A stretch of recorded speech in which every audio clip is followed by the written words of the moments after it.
علماء نے ایک بڑا عجیب نقطہ لکھا ہے، للذین اتقوا عند ربہم، جو تقوی اختیار کرے گا، گناہوں سے بچے گا، اللہ سب سے پہلے ان کو اپنا پڑوس نصیب فرمائے، اللہ کے دربار کا درباری بن جائے گا۔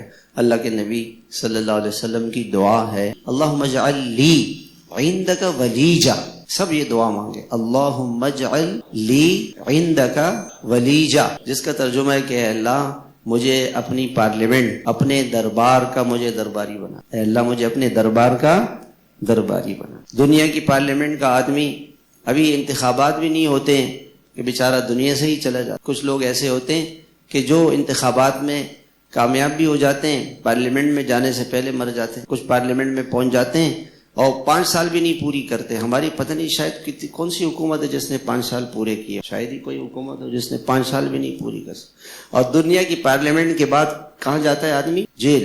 اور دنیا کی پارلیمنٹ کے بعد آدمی کہاں جاتا ہے؟ پھانسی کے پھندے پہ۔ کتنے بادشاہ ایسے ہیں جو جیل گئے اور وہاں سے پھانسی پہ، اور وہاں سے قبرستان، اور وہاں سے کہاں چلے گئے؟ قبرستان چلے۔ اور اللہ کے دربار کا درباری کبھی اس دربار سے نہیں نکالا جائے گا۔ اللہ تعالیٰ تو اس کو ایسی عزتیں دینا چاہتا ہے، یہ بھول گیا ہے، سلام قولا من رب الرحیم۔